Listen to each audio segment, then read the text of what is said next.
the canoe, and I heard tell that one of you caught a really big bass. Somebody was bragging about catching a big old bass. That was you, Dale. Hey, Dale, how big was the bass you caught? Look at that huge Moby bass. It was gigantic. Almost pulled him into the river. That's what he said. That's not true? No, it's not true. Chip, how big was the fish that Dale caught today? Little goldfish. That's what you caught. I can't believe you lied about your fish.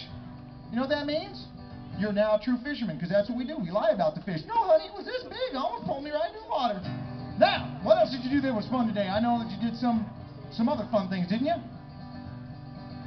You're playing around with the ball, getting ready for the Super Bowl. Is that it? Oh, look at that. Yeah, these guys, they've been working out, doing Pilates classes and stuff. Anybody got a Band-Aid? These guys are cut. Now, here's the deal.